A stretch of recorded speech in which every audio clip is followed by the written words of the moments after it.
सबके हाथ आनंद केंद्र पर जुड़े रहें। ओम ह्रीं नमो अरहंताणम। ओम ह्रीं नमो सिद्धाणम। ओम ह्रीं नमो आयर्याणम। ओम ह्रीं नमो वज्झायाणम। ओम ह्रीं नमो लोये सव्वसाहूणम। ऐसो पंचणमुक्तारो सव्वपावपणासनो मंगलाणं च सव्वेसिं पठमं हवै मंगलम। पठमं हवै मंगलम। सर्वज्ञ सर्वदर्शी प्रभु महावीर के चरणों में मेरा भाव भरा वंदन। परम आराध्य परम पूज्य गुरुदेव के चरणों में मेरा भाव भरा वंदन। सभी चारित्रात्माओं के चरणों में मेरा भाव भरा वंदन। मंगल कांड से शुरुआत करते हैं हम क्लास की। अर्हन्तो भगवन्त इंद्र महिता सिद्धाश्च सिद्धि स्थिता आचार्या जिन शासनोन्नति करा पूज्या उपाध्यायका श्री सिद्धांत सुपाठका मुनिवरा रत्नत्रया राधका पंचैते परमेष्ठिनः प्रतिदिनं कुर्वन्तु नो मंगलम।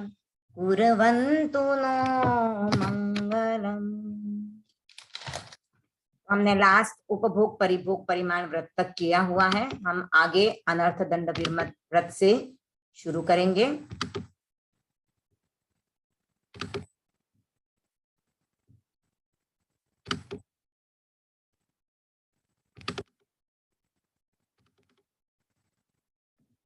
अनर्थ दंड विरमण व्रत नाम से ही समझ में आता है। अनर्थ यानी जिसमें कोई भी अर्थ नहीं हो। अर्थ यानी जिसके पीछे हमारा कोई भी पर्पस नहीं हो या हमारा काम नहीं हो वो, और हम बिना ही मतलब के वो कार्य कर लेते हैं तो उसे कहते हैं अनर्थ। एक अनर्थ का अर्थ ये भी होता है कि हम किसी का बुरा करते हैं। तो यहाँ पर भी सेम ही मतलब है कि हम किसी का बुरा कर रहे हैं, वह हमारे कोई काम का नहीं है, फिर भी हम उसके प्रति वो बुरा काम कर रहे हैं जिससे जीवों को दंड मिलता है। तो अनर्थ किसी को दंड देने से खुद को विरत करना, उसे कहते हैं अनर्थ दंड विरमण व्रत। जैसे एग्जाम्पल क्या ले सकते हैं आप?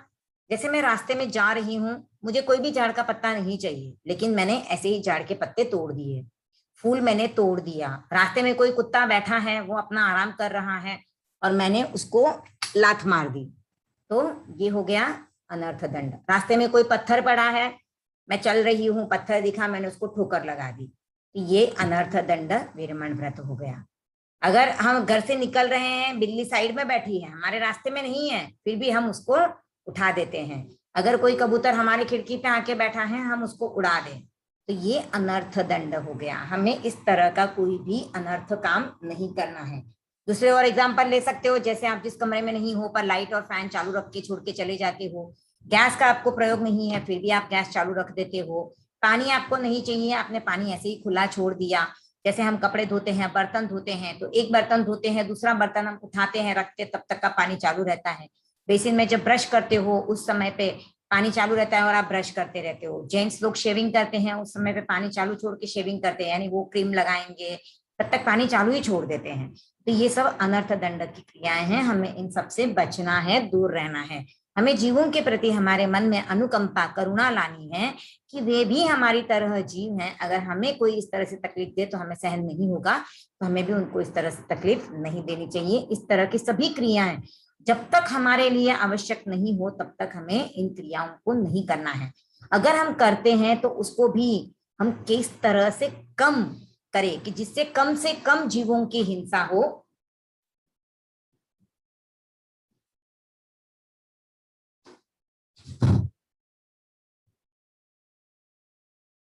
इस और हम ध्यान दें।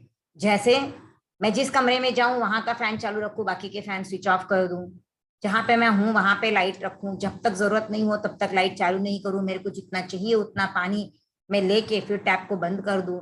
या फिर मैं टैप खोलूं भी तो कम खोलूं, यानी जितना चाहिए उतना यूज करने के बाद बंद करना है, पर जब खोले तभी भी आप कम ही खोलें। जैसे बर्तन धोते हैं तो हम पानी का फ्लो एकदम स्लो रखेंगे तो भी बर्तन धुल जाएंगे, पर हम पूरा खोल देते हैं। तो वहां पर पानी अगर एक ग्लास लगने वाला होता है, वहां पर आप एक टोप जितना पानी वेस्ट कर देते हो, एक पतीले जितना पानी वेस्ट हो जाता है। या एक स्नान करने में हमें अगर आधी बाल्टी का प्रयोग पानी हो जाता है, तो वहां पर हम पूरी बाल्टी, 2 बाल्टी, 3 बाल्टी पानी वेस्ट कर देते हैं। तो हमें इस मतलब एक तो ध्यान रखना है कि पहले तो हम अननेसेसरी यूज करना बंद करें, उसके बाद जो नेसेसरी यूज कर रहे हैं उसमें भी हम कटौती करते जाएं धीरे धीरे, कितना कम वस्तु में मैं काम चला सकती हूँ।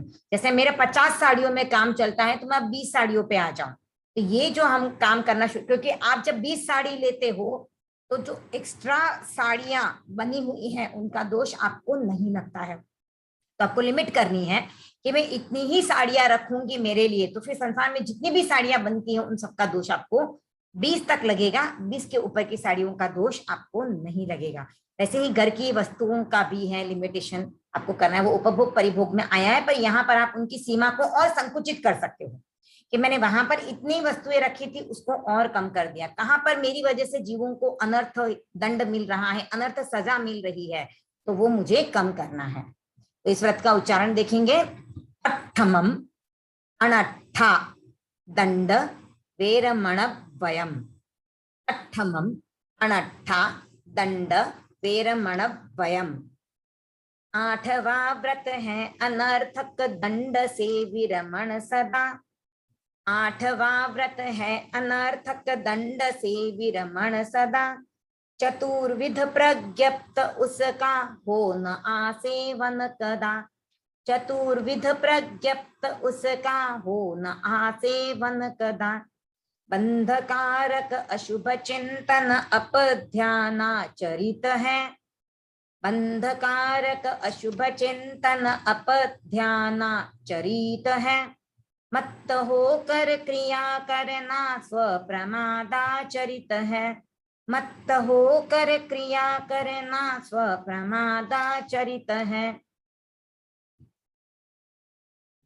हिंस्त्र शस्त्र प्रदान करना कथन श्रावक धर्म का। हिंस्त्र शस्त्र प्रदान करना कथन श्रावक धर्म का।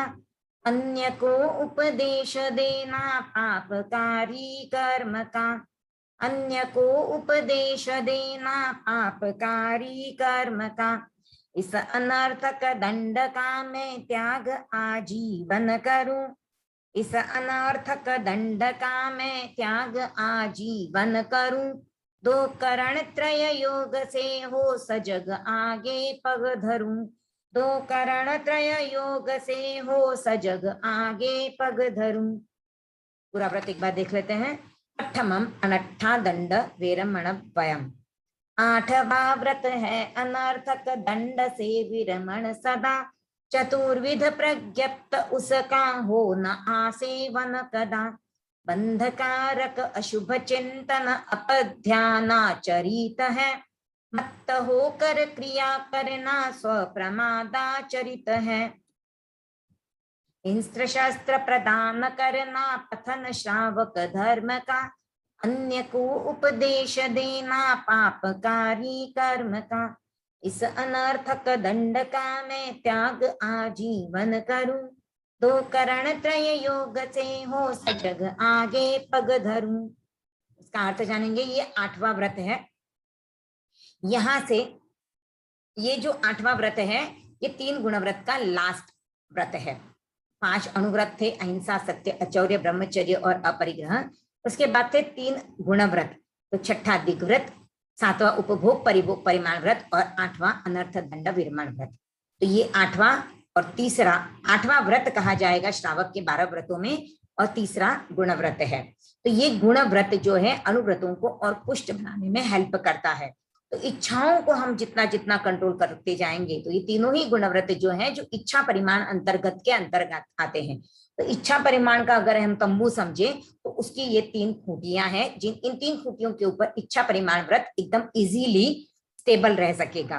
क्योंकि जब तक हम इच्छाओं को कंट्रोल नहीं करेंगे तब तक हम अनर्थ दंड से भी नहीं बच पाएंगे, न ही हम उपभोग परिभोग की सीमा कर पाएंगे, और न ही हम दिशाओं में जाने से खुद को रोक पाएंगे। तो जितनी जितनी हमारी इच्छाओं पर कंट्रोल रहेगा, हमारी इंद्रियों पे हमारा कंट्रोल रहेगा, मन पे कंट्रोल रहेगा, उतने उतने ये तीनों ही व्रत सधते जाएंगे और इच्छा परिमाण व्रत हमारा और पुष्ट बनता जाएगा।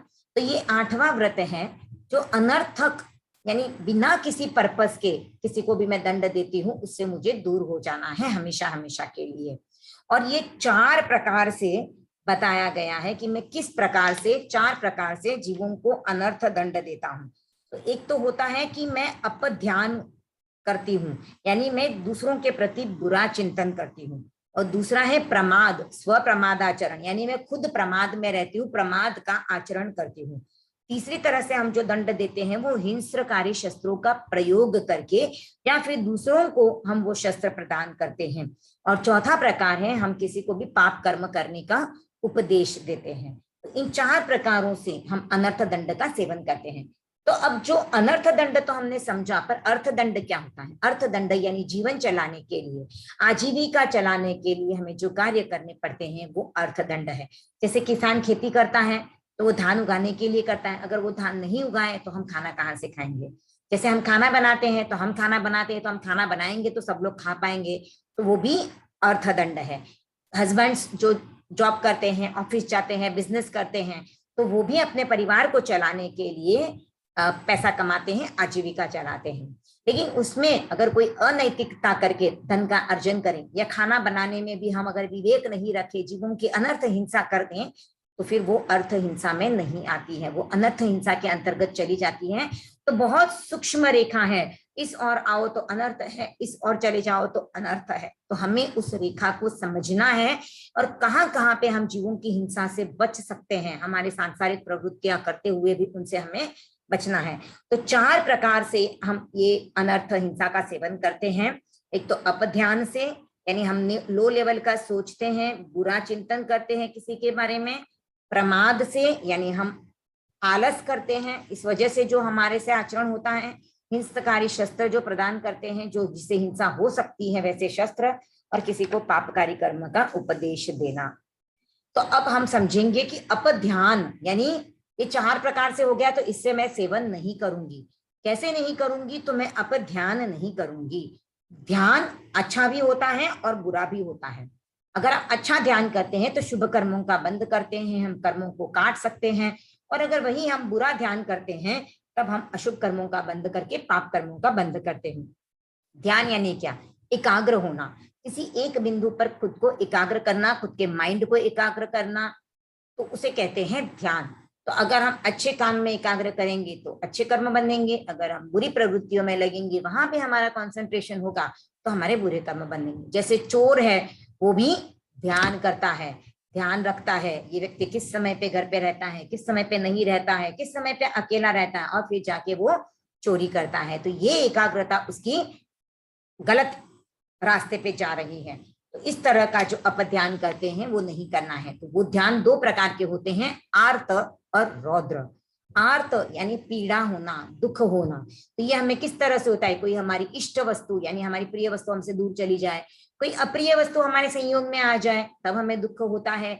या फिर हमें तकलीफ, हमें कहीं पर पीड़ा आई, चोट आ गई, एक्सीडेंट हो गया, हमें घाव मिल गया, कहीं शरीर में दर्द है, तो वो जो पीड़ा होती है उससे जो हमें होता है वो भी आर्त ध्यान होता है। और कोई वस्तु हमारे पास नहीं है, उसको प्राप्त करने की जो हमें इच्छा होती है, वह इच्छा भी हमें तकलीफ देती है। जैसे मुझे गाड़ी चाहिए, और गाड़ी जब तक नहीं मिले तब मेरे मन में एक चुपती रहती है सुई की, अरे मुझे गाड़ी नहीं मिली, मुझे गाड़ी चाहिए, मुझे गाड़ी चाहिए। तो इस प्रकार की भी हमें तकलीफ होती है। तो हम बार बार उस चीज के बारे में सोचते हैं और हमें दुख होता रहता है। तो वो सब आर्त ध्यान के अंतर्गत आता है।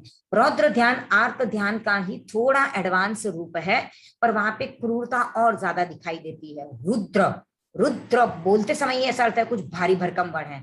तो रुद्र यानी जो एकदम राक्षस जैसा हो जाता है, एकदम क्रूर हो जाता है वह व्यक्ति। तो जब वो हिंसा करता है तो भी किसी पे दया माया नहीं करता है। हम देखते हैं जब जब दंगे होते हैं तो मारपीट होती है, लोगों को मार दिया जाता है। हम 1947 के भी दंगे देखते हैं, तो मुसलमानों ने हिंदुओं को मारा था, हिंदुओं ने मुसलमानों को मारा था, तो ऐसे दंगे हुए थे कि लोग देख ही नहीं रहे थे कि सामने कौन है, बच्चा है, बूढ़ा है कि औरत है।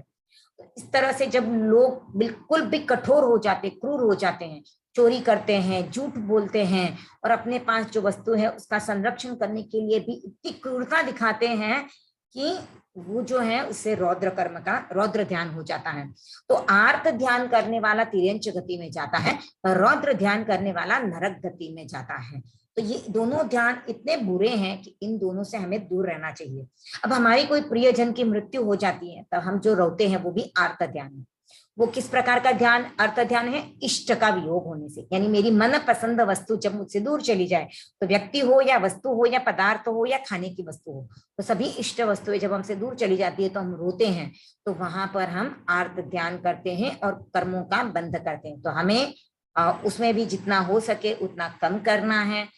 संसार का नियम है, जो आता है वो चला जाता है, तो जाना तो सबको ही है। तो इस फैक्ट को हम समझ लें, और जो बचा है व्यक्ति पीछे है वो कम से कम आर्त ध्यान का बंद करें, तो ये हमें देखना है। फिर दूसरा जो है वो प्रमाद के कारण मत्त होकर क्रिया करना है, यानी जैसे हाथी मत्त हो जाता है, उसको ध्यान नहीं रहता है वो क्या कर रहा है, या फिर जो व्यक्ति शराब पी लेता है उसको होश नहीं रहता है कि वो क्या बोल रहा है, कहाँ पे पड़ा है, गटर में पड़ा है, रोड पे पड़ा है, गंदी जगह पे पड़ा है, तो भी उसको ध्यान नहीं रहता है क्योंकि वो नशे की हालत में होता है। तो हम भी प्रमाद के कारण उसी तरह से मत्त हो जाते हैं, और हम क्या क्रिया कर रहे हैं उसका हमको ध्यान नहीं रहता है। तो ये हमारा प्रमाद हमारे लिए कर्मों का बंद करने का साधन बन जाता है। तो हमें इस तरह से खुद को प्रमाद में नहीं रखना है, आलस नहीं करना है, क्षण क्षण जागरूक रहना है। भगवान महावीर ने गौतम स्वामी से कहा था, समयम गोयम माप माय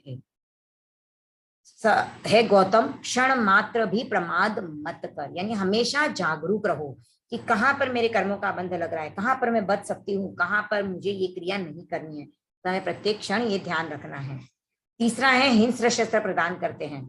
जब हम किसी को हिंस्र शस्त्र प्रदान करते हैं, जैसे मैं किसी को कैंची भेंट में करूं, किसी को मैं चक्कू उपहार में दूं, मिक्सर दूं, ग्राइंडिंग मशीन दूं, या फिर ब्लेंडर दूं, ये इस तरह की वस्तुएं, वॉशिंग मशीन है, मैं किसी को देती हूँ, तो ये जो मैं किसी को गिफ्ट करूं, या फिर मैं बंदूक दूं, तलवार दूं, किसी को मैं भेंट करूं, तो ऐसी वस्तुएं देना कि जिससे जीवों की हिंसा होती है, तो ऐसे शस्त्र मैं किसी को प्रदान करती हूँ। तो शस्त्र तो हम तो समझते हैं कि बंदूक, तलवार, AK-47 ऐसे, पर शस्त्र यानी वे सभी शस्त्र आते हैं जो एकेंद्रीय जीवों की भी हिंसा में निमित्त बनते हैं। तो उन शस्त्रों को भी हमें किसी को नहीं देना चाहिए, ऐसी चीजें हमको किसी को गिफ्ट नहीं करनी चाहिए। या फिर हम किसी को उपदेश देते हैं पापकारी कार्य करने का, जैसे कि चोर को मार डालना चाहिए, हिंस्र पशुओं को मार डालो, वृक्ष को काट डालो, पानी को फेंक दो, तुम नहा लो, तुम ये काम कर लो। जैसे हम इसमें एक छोटा सा एग्जाम्पल है, वैसे हम जनरली कर लेते हैं, वो पे ध्यान दे। जैसे मैं किसी के घर पे गई हूँ, वहां पर कोई सब्जी सुधार रहा है, जैसे हम सब्जी को भी हमें काटना नहीं बोलना चाहिए, सुधारना बोलना चाहिए। काटना बोलना भावों की क्रूरता हो जाती है, तो हम सुधारना बोलते हैं तो हमारे भाव थोड़े निर्मल हो जाते हैं। तो कोई सब्जी सुधार रहा है, अब हमें तो वहां पे सब्जियों से कोई मतलब नहीं है, फिर भी हम कहते हैं अरे इस तरह से क्या सुधार रहे हो, इस तरह से सुधारो। तो ये जो हम बोलते हैं या उनको करके दिखाते हैं उस समय पे, वो अननेसेसरी है, हमको इन सब चीजों से बचना चाहिए। ये एक एग्जाम्पल है। आप ऐसे अपनी लाइफ में जहां जहां पर भी लगाओगे ध्यान, आपको समझ में आएगा कि कहाँ कहाँ पर हम जीवों की हिंसा कर रहे हैं, अनर्थ रूप में या अर्थ रूप में, तो आप देख सकते हो। तो इस अनर्थक दंड का जो त्याग है मैं आजीवन कर रही हूँ। किससे? तो 2 करण और 3 योग से मैं इसका त्याग कर रही हूँ, और मैं सजग होकर पल पल जागरूक रहकर अपने चरण आगे बढ़ाऊंगी। तो ये हमने 8वां अनर्थ दंड विरमण व्रत देखा है। अब देखेंगे 9वां सामायिक व्रत। सामायिक सभी परिचित है इस व्रत से, यह 9वां व्रत है। यहां से श्रावक के 4 शिक्षा व्रतों की शुरुआत होती है। ये जो पहले 8 व्रत थे वो जीवन भर के लिए लिए जाते हैं। एक बार आप त्याग कर लो बड़ी लिमिट रख के, उसके बाद उनको धीरे धीरे छोटा कर सकते हो, पर आजीवन होते हैं त्याग लगभग लगभग। और ये जो बाकी के त्याग है 9, 10, 11 और 12, ये आप बार बार आपको करने पड़ते हैं। दिन में भी 2 बार 3 बार करो, 4 बार करो। जैसे आप सामायिक दिन की 1 कर सकते हो, 2 कर सकते हो, 4 कर सकते हो, 5 कर सकते हो, महीने में 1 कर सकते हो, 15 दिन में 1 कर सकते हो, 8 दिन में 1, 15 दिन में 2, 4। तो हमें बार बार इसका अभ्यास करना पड़ता है, इसलिए इनको शिक्षा व्रत कहा जाता है। तो शिक्षा का अर्थ यहाँ पर अभ्यास इस तरह से लिया गया है। तो सामायिक व्रत जिससे समता की आय होती है, यानी समभाव में कैसे रहना है। 50 मिनट तक हम बैठते हैं तो मुपत्ति बांध के एक जगह पे स्थिर होके हम हमारी आत्मा की सन्निधि में बैठते हैं, धार्मिक पुस्तकों का स्वाध्याय करते हैं, हम समभाव में रहते हैं। हमारे सामने कोई झगड़ा करे तो भी हम कुछ नहीं बोलते हैं, अगर कोई कुछ गलत भी कर रहा है तो भी हम कोई कुछ नहीं बोलते हैं, तो हम उस समय पे वो समता रखते हैं। वैसी समता पूरे दिन भर में हमारे जीवन में आए, हमारी लाइफ में वैसी समता आ जाए तो हम पूरे ही समय सामायिक में रह सकते हैं। तो सामायिक व्रत 9वां व्रत है। और सामायिक व्रत के लिए जैसे हम जानते हैं पुण्य श्रावक की सामायिक प्रसिद्ध है क्योंकि वो शुद्ध सामायिक करता था। तो हमें भी अपनी सामायिक किस प्रकार से शुद्ध हो सके उसकी और ध्यान देना है। श्रावक की सामायिक जो है वो 2 करण और 3 योग से ली जाती है, जो 6 कोटि से हम स्वीकार करते हैं और उसका पालन हम 8 कोटि तक कर सकते हैं।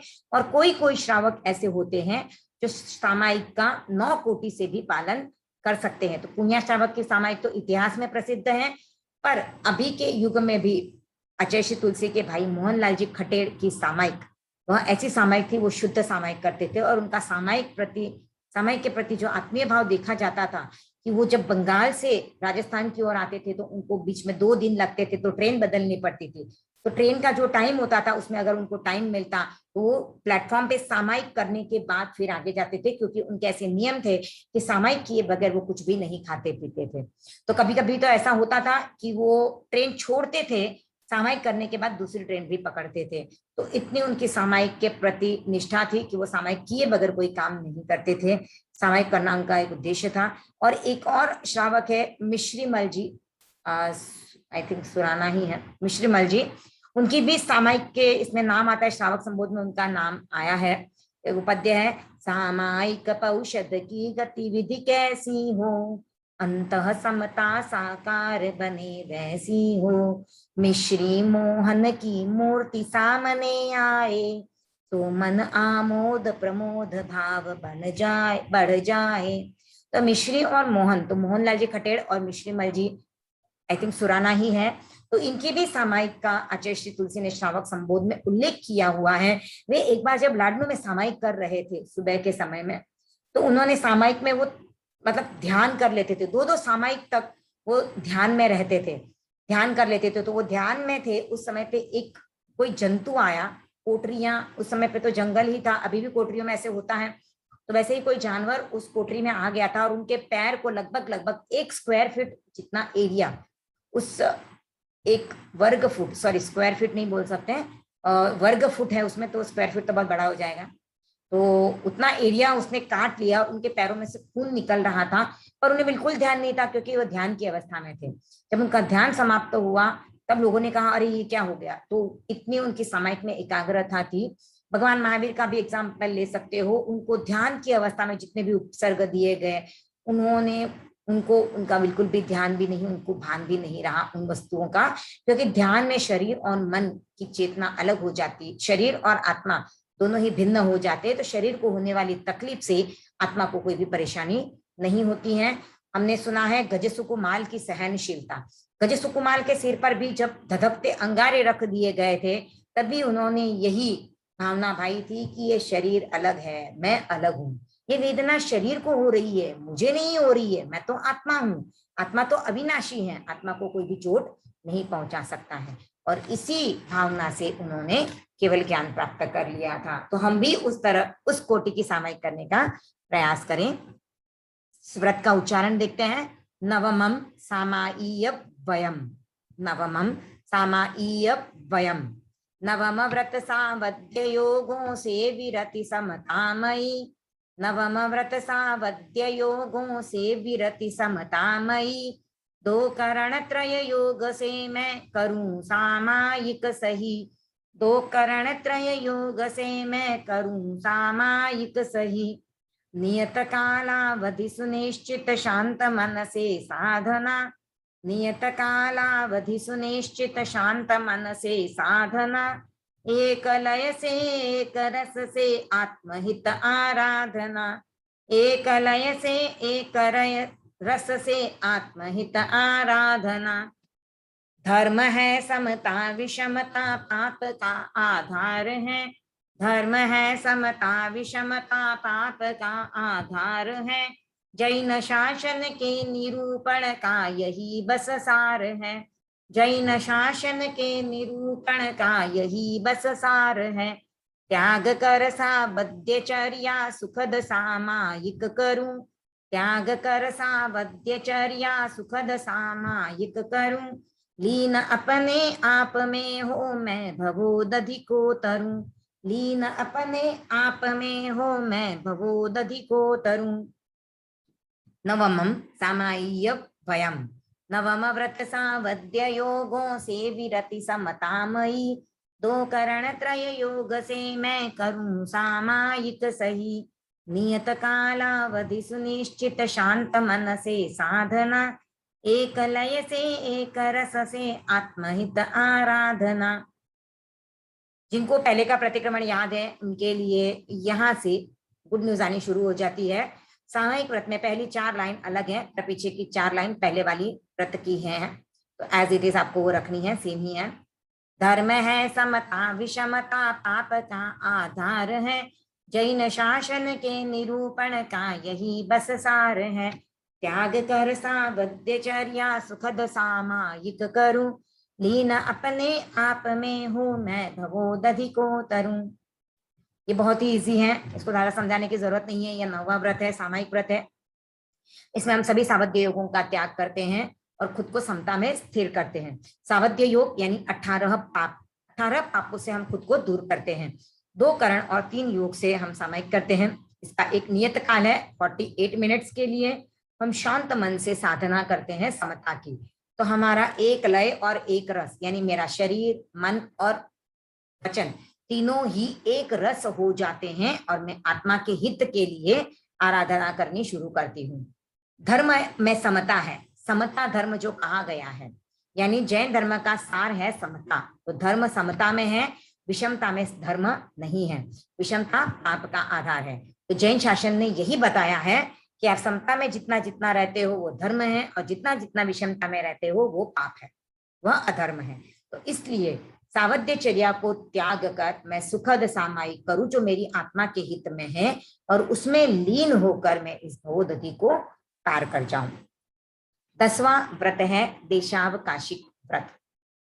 देशावकाशिक, देश यानी थोड़ा, सूक्ष्म, अवकाश यानी छूट होती है, यानी वहां पर हम खुद के लिए थोड़ी छूट रखते हैं और त्याग करते हैं। तो हम पूरा त्याग नहीं करते हैं पर हम थोड़ी छूट रख के बाकी की वस्तुओं का त्याग कर देते हैं, उसे कहते हैं देशावकाशिक व्रत। ये भी दूसरा शिक्षा व्रत है, जहां पर जो हमने दिग्व्रत में व्रत लिए हैं, दिशा परिमाण में जो हम व्रत लेते हैं उनको हम और भी संकुचित करते हैं, या फिर हमने पहले और भी किन्हीं किन्हीं जो जिन भी व्रतों में हमने त्याग लिए, जैसे उपभोग परिभोग में लिए हैं, अपरिग्रह में लिया है, या मैंने स्वदार संतोष व्रत में लिया है, अचौर्य में जो हमने त्याग लिए हैं, उन सब के त्याग में भी हम और भी लिमिट को और कम करते जाते हैं। जैसे मैंने समझो उपभोग परिभोग में रखा था कि मैं 1 साल की 30 साड़ियां खरीदूंगी, तो मैं उसको और कम कर देती हूँ देशावकाशिक व्रत में कि मैं 20 ही साड़ियां लूंगी, 30 नहीं लूंगी, मुझे 30 की जरूरत नहीं है, तो मैं 20 पे आ जाती हूँ। तो वो देशावकाशिक व्रत के अंतर्गत आ जाता है। उसके अलावा आप उपवास करते हो, नवकासी, पोरसी, या फिर पानी पीकर जो पोषित किया जाता है, संवर करते हो, ये सभी व्रत भी देशावकाशिक व्रत के अंतर्गत आते हैं।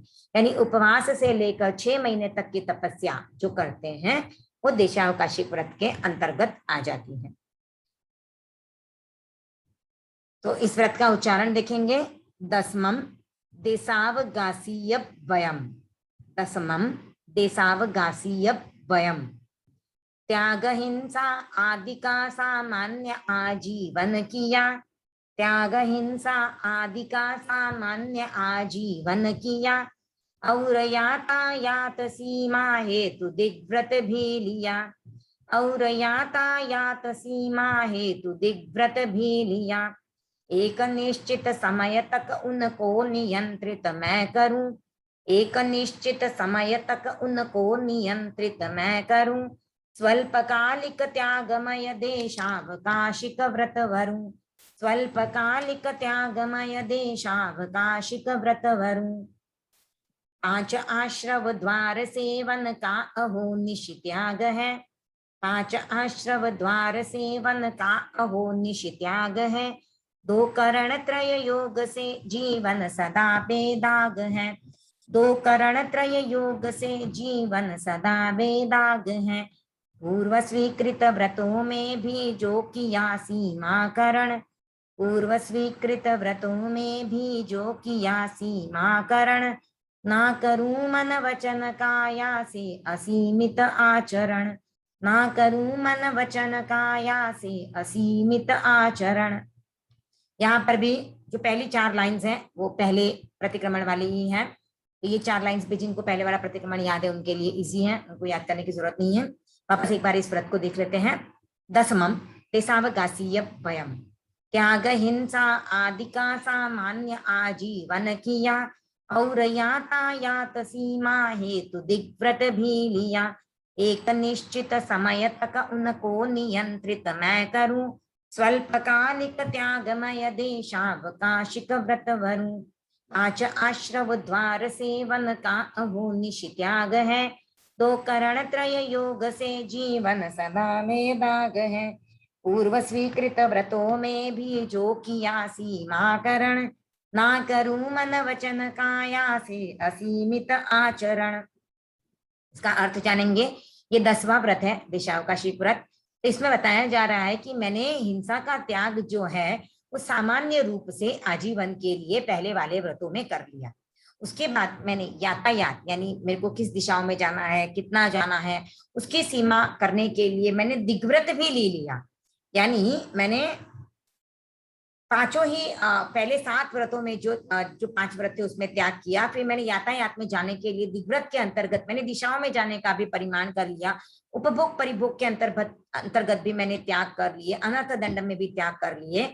पर अब एक निश्चित समय तक, यानी जैसे मैंने पहले त्याग की है कि मैं 1 साल में 5 बार विदेश यात्रा करूंगी, लेकिन थोड़े टाइम के बाद मुझे लग रहा था कि नहीं, ये महीने में तो मेरा कहीं जाने का हो ही नहीं रहा है, तो मैं क्या करूंगी, अक्टूबर महीने में मुझे मुंबई से बाहर जाने का त्याग है, क्योंकि मुंबई के बाहर जाने का मेरे को कुछ भी दिखाई नहीं दे रहा है। या फिर मैं एक दिन का त्याग करूं कि आज के लिए मैं मुंबई से बाहर नहीं जाऊंगी, आज के लिए मैं साइन कोलीवाड़ा से बाहर नहीं जाऊंगी, या आज के लिए मैं घर से बाहर भी कदम नहीं रखूंगी।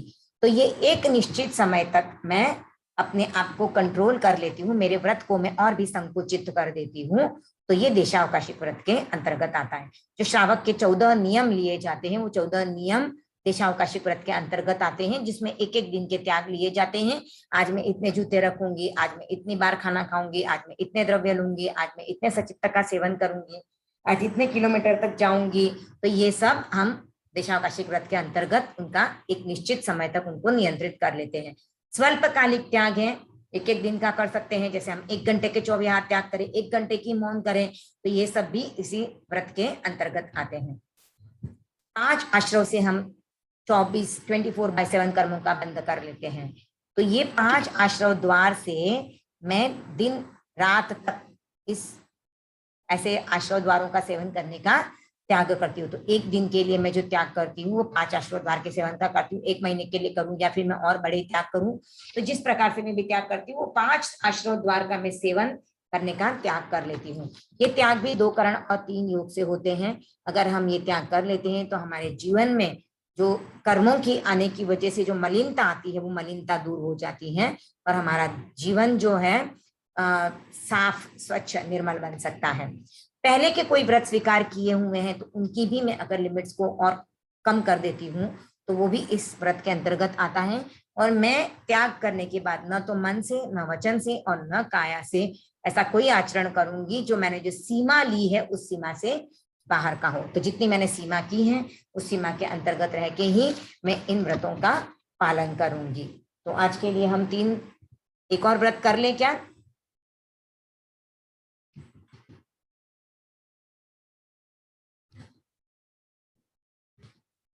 एक और व्रत कर ले क्या? हाँ आंटी। बाकी लोग चलेगा, कर लूं? ठीक है, चलो एक और व्रत कर लेते हैं। औषधोपवास व्रत।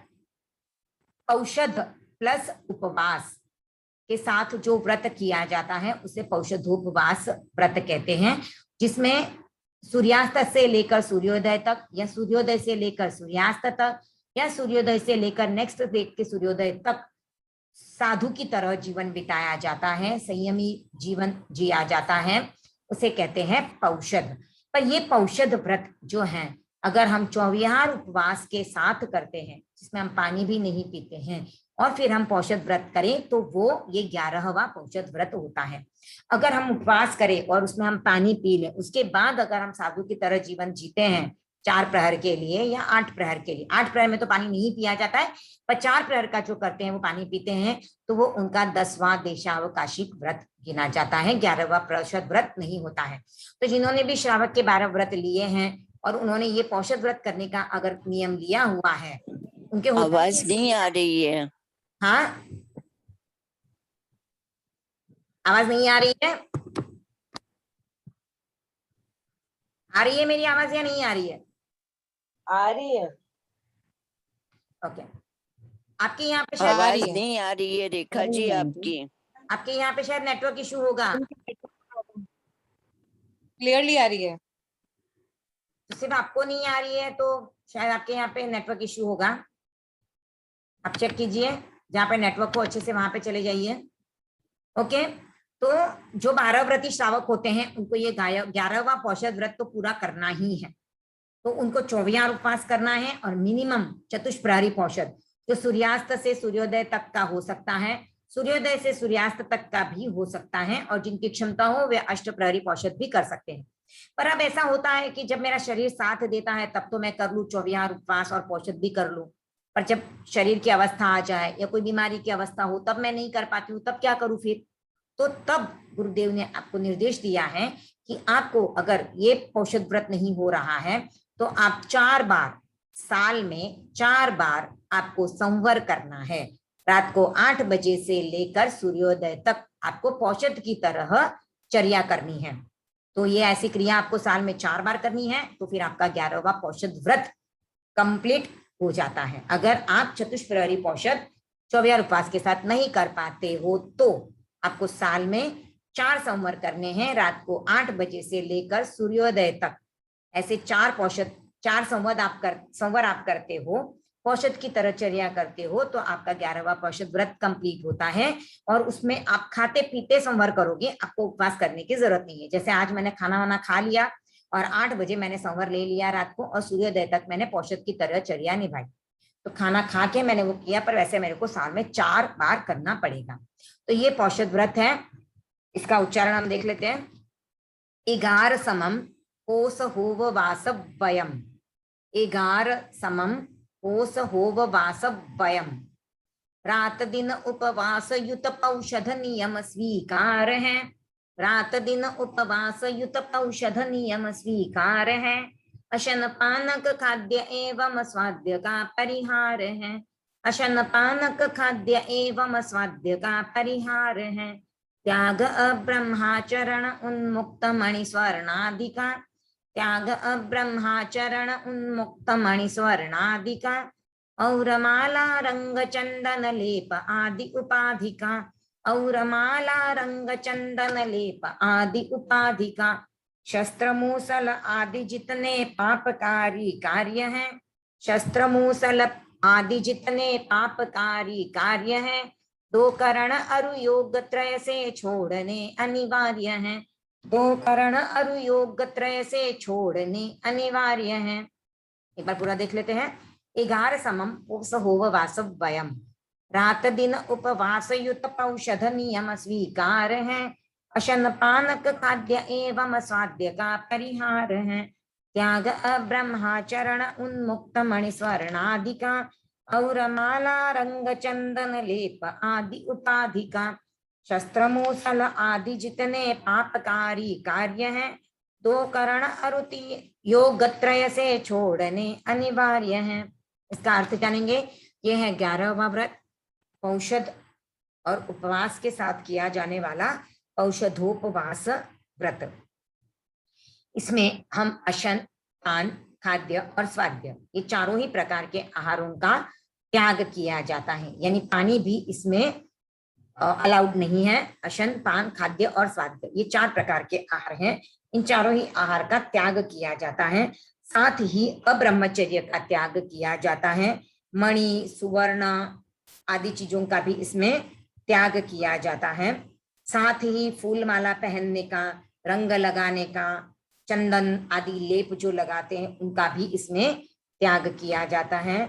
शस्त्र, मूसल आदि जितने भी पापकारी प्रवृत्तियां हैं, यानी गृहस्थी के जो भी कार्य हैं, उन सबके भी इसमें त्याग किए जाते हैं।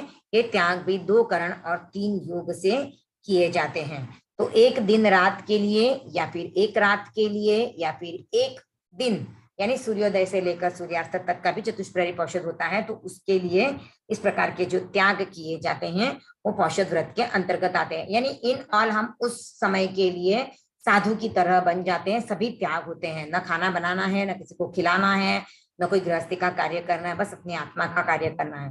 न खाना खाना है, न पानी पीना है, न कुछ करना है, तो सब त्याग हो जाते हैं। तो इस तरह से हम भी एक प्रकार से साधु की तरह बन जाते हैं। तो एक बार हम वापस सभी व्रतों का उच्चारण देख लेते हैं। हमने आज 8, 9, 10, 11 4 व्रत किए हैं। अनर्थ दंड विरमण व्रत, अठमम अनट्ठा दंड विरमण वयम।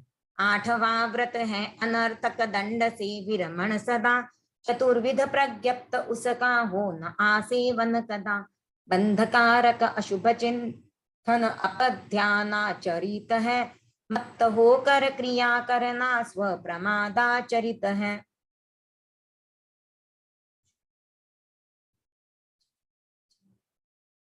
बंधकारक अशुभ चिंतन अपध्यानाचरित है।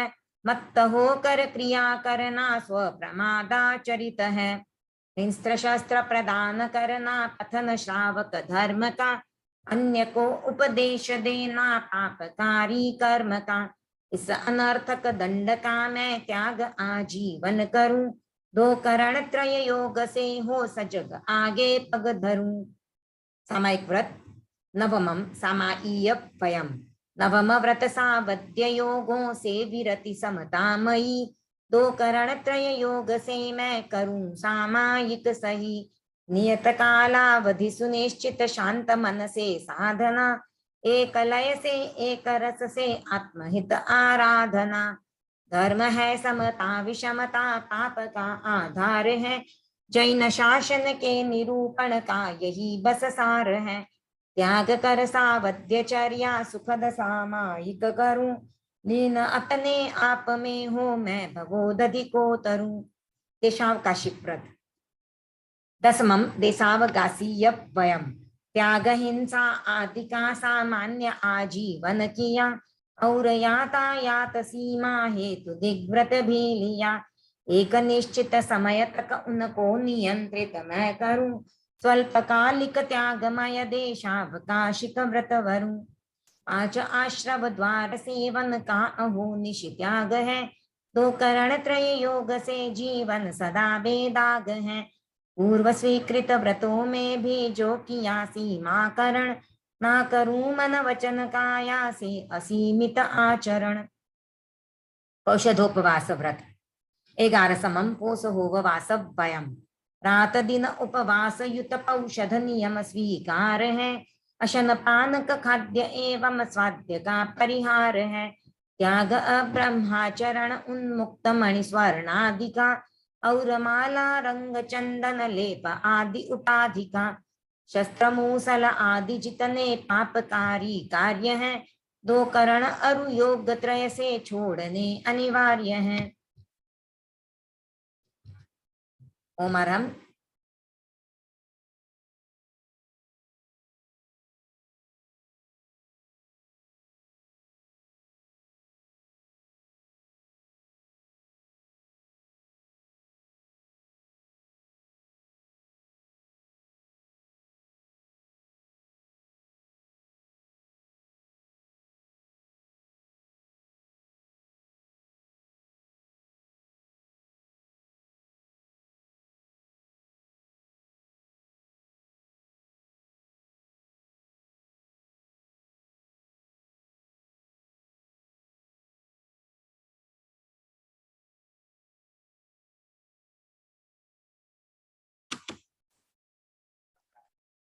सबके हाथ आनंद केंद्र पर जुड़े रहें।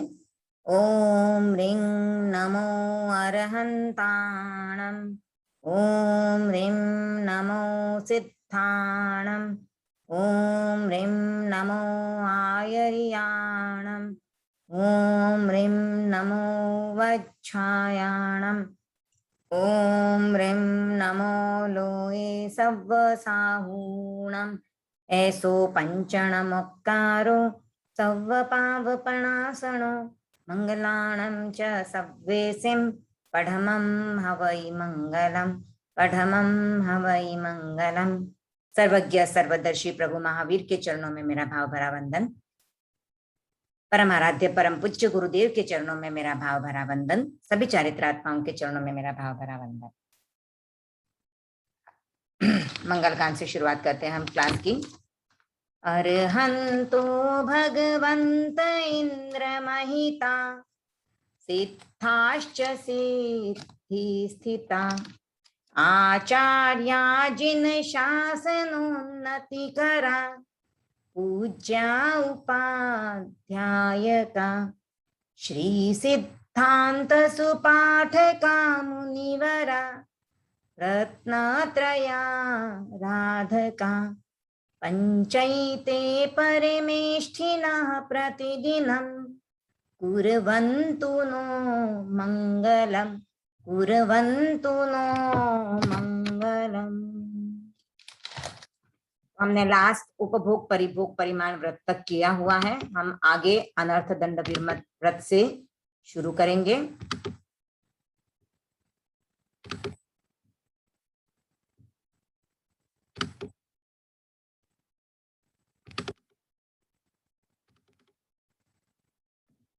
अनर्थ दंड विरमण व्रत, नाम से ही समझ में आता है अनर्थ यानी जिसमें कोई भी अर्थ नहीं हो। अर्थ यानी जिसके पीछे हमारा कोई भी पर्पस नहीं हो या हमारा काम नहीं हो वो, और हम बिना ही मतलब के वो कार्य कर लेते हैं तो उसे कहते हैं अनर्थ।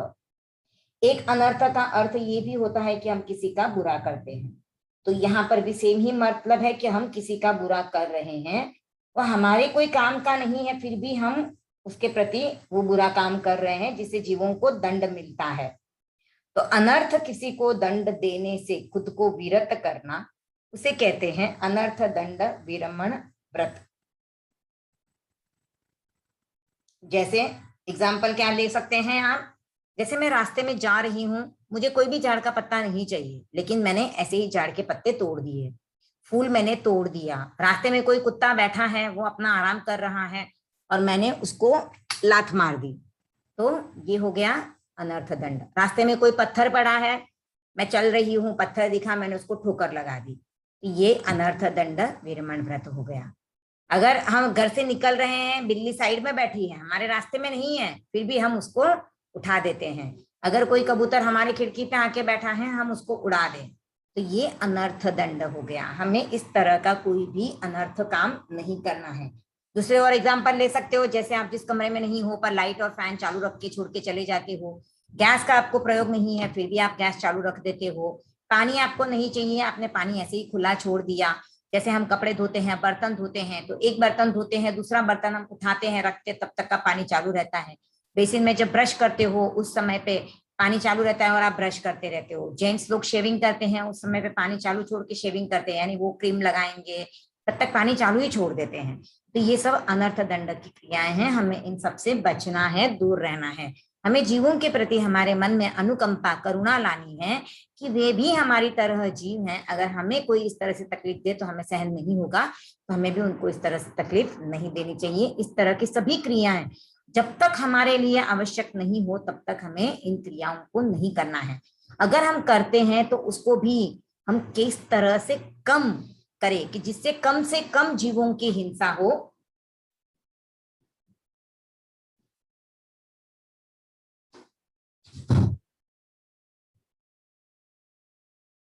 इस और हम ध्यान दें। जैसे मैं जिस कमरे में जाऊं वहां का फैन चालू रखूं, बाकी के फैन स्विच ऑफ कर दूं।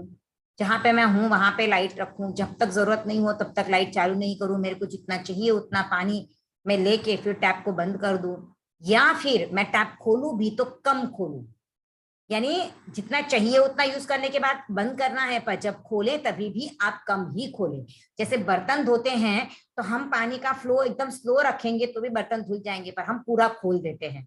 तो वहां पर पानी अगर एक ग्लास लगने वाला होता है, वहां पर आप एक टोप जितना पानी वेस्ट कर देते हो, एक पतीले जितना पानी वेस्ट हो जाता है। या एक स्नान करने में हमें अगर आधी बाल्टी का प्रयोग पानी हो जाता है, तो वहां पर हम पूरी बाल्टी, 2 बाल्टी, 3 बाल्टी पानी वेस्ट कर देते हैं। तो हमें इस मतलब एक तो ध्यान रखना है कि पहले तो हम अननेसेसरी यूज करना बंद करें, उसके बाद जो नेसेसरी यूज कर रहे हैं उसमें भी हम कटौती करते जाएं धीरे धीरे, कितना कम वस्तु में मैं काम चला सकती हूँ। जैसे मेरे 50 साड़ियों में काम चलता है तो मैं 20 साड़ियों पे आ जाऊं। तो ये जो हम काम करना शुरू, क्योंकि आप जब 20 साड़ी लेते हो तो जो एक्स्ट्रा साड़ियां बनी हुई हैं उनका दोष आपको नहीं लगता है। तो आपको लिमिट करनी है कि मैं इतनी ही साड़ियां रखूंगी मेरे लिए, तो फिर संसार में जितनी भी साड़ियां बनती हैं उन सबका दोष आपको 20 तक लगेगा, 20 के ऊपर की साड़ियों का दोष आपको नहीं लगेगा। वैसे ही घर की वस्तुओं का भी है लिमिटेशन आपको करना है, वो उपभोग परिभोग में आया है, पर यहाँ पर आप उनकी सीमा को और संकुचित कर सकते हो कि मैंने वहां पर इतनी वस्तुएं रखी थी उसको और कम कर दिया, कहां पर मेरी वजह से जीवों को अनर्थ दंड मिल रहा है, अनर्थ सजा मिल रही है, तो वो मुझे कम करना है। तो इस व्रत का उच्चारण देखेंगे, अट्ठमम अनट्ठा दंड वेरमण वयम। अट्ठमम अनट्ठा दंड वेरमण वयम। 8वां व्रत है अनर्थक दंड से विरमण सदा। 8वां व्रत है अनर्थक दंड से विरमण सदा। चतुर्विध प्रज्ञप्त उसका हो न आसेवन कदा। चतुर्विध प्रज्ञप्त उसका हो न आसेवन कदा। बंधकारक अशुभ चिंतन अपध्यानाचरित है। बंधकारक अशुभ चिंतन अपध्यानाचरित है। मत होकर क्रिया करना स्वप्रमादाचरित है। मत होकर क्रिया करना स्वप्रमादाचरित है। हिंस्त्र शस्त्र प्रदान करना कथन श्रावक धर्म का। हिंस्त्र शस्त्र प्रदान करना कथन श्रावक धर्म का। अन्य को उपदेश देना पापकारी कर्म का। अन्य को उपदेश देना पापकारी कर्म का। इस अनर्थक दंड का मैं त्याग आजीवन करूं। इस अनर्थक दंड का मैं त्याग आजीवन करूं। 2 करण त्रय योग से हो सजग आगे पग धरूं। 2 करण त्रय योग से हो सजग आगे पग धरूं। पूरा व्रत एक बार देख लेते हैं। अट्ठमम अनट्ठा दंड वेरमण वयम। 8वां व्रत है अनर्थक दंड से विरमण सदा। चतुर्विध प्रज्ञप्त उसका हो न आसेवन कदा। बंधकारक अशुभ चिंतन अपध्यानाचरित है। मत होकर क्रिया करना स्वप्रमादाचरित है। हिंस्त्र शास्त्र प्रदान करना कथन श्रावक धर्म का। अन्य को उपदेश देना पापकारी कर्म का। इस अनर्थक दंड का मैं त्याग आजीवन करूं। 2 करण त्रय योग से हो सजग आगे पग धरूं। इसका अर्थ जानेंगे। ये 8वां व्रत है। यहां से ये जो 8वां व्रत है ये 3 गुण व्रत का लास्ट व्रत है। 5 अनुव्रत थे, अहिंसा, सत्य, अचौर्य, ब्रह्मचर्य और अपरिग्रह। उसके बाद थे 3 गुण व्रत, तो 6ठा दिग्व्रत, 7वां उपभोग परिभोग परिमाण व्रत और 8वां अनर्थ दंड विरमण व्रत। तो ये 8वां और तीसरा 8वां व्रत कहा जाएगा श्रावक के 12 व्रतों में, और तीसरा गुण व्रत है। तो ये गुण व्रत जो है अनुव्रतों को और पुष्ट बनाने में हेल्प करता है। तो इच्छाओं को हम जितना जितना कंट्रोल करते जाएंगे, तो ये तीनों ही गुण व्रत जो है जो इच्छा परिमाण अंतर्गत के अंतर्गत आते हैं। तो इच्छा परिमाण का अगर हम तंबू समझे तो उसकी ये 3 खूंटियां हैं, जिन इन 3 खूंटियों के ऊपर इच्छा परिमाण व्रत एकदम इजीली स्टेबल रह सकेगा। क्योंकि जब तक हम इच्छाओं को कंट्रोल नहीं करेंगे तब तक हम अनर्थ दंड से भी नहीं बच पाएंगे, न ही हम उपभोग परिभोग की सीमा कर पाएंगे और न ही हम दिशाओं में जाने से खुद को रोक पाएंगे। तो जितनी जितनी हमारी इच्छाओं पर कंट्रोल रहेगा, हमारी इंद्रियों पे हमारा कंट्रोल रहेगा, मन पे कंट्रोल रहेगा, उतने उतने ये तीनों ही व्रत सधते जाएंगे और इच्छा परिमाण व्रत हमारा और पुष्ट बनता जाएगा। तो ये 8वां व्रत है जो अनर्थक यानी बिना किसी पर्पस के किसी को भी मैं दंड देती हूँ, उससे मुझे दूर हो जाना है हमेशा हमेशा के लिए। और ये 4 प्रकार से बताया गया है कि मैं किस प्रकार से 4 प्रकार से जीवों को अनर्थ दंड देता हूँ। तो एक तो होता है कि मैं अपध्यान करती हूँ, यानी मैं दूसरों के प्रति बुरा चिंतन करती हूँ। और दूसरा है प्रमाद, स्व प्रमादाचरण, यानी मैं खुद प्रमाद में रहती हूँ, प्रमाद का आचरण करती हूँ। तीसरी तरह से हम जो दंड देते हैं वो हिंस्रकारी शस्त्रों का प्रयोग करके या फिर दूसरों को हम वो शस्त्र प्रदान करते हैं। और चौथा प्रकार है हम किसी को भी पाप कर्म करने का उपदेश देते हैं। तो इन 4 प्रकारों से हम अनर्थ दंड का सेवन करते हैं। तो अब जो अनर्थ दंड तो हमने समझा, पर अर्थ दंड क्या होता है? अर्थ दंड यानी जीवन चलाने के लिए, आजीविका चलाने के लिए हमें जो कार्य करने पड़ते हैं वो अर्थ दंड है। जैसे किसान खेती करता है तो वो धान उगाने के लिए करता है, अगर वो धान नहीं उगाए तो हम खाना कहाँ से खाएंगे।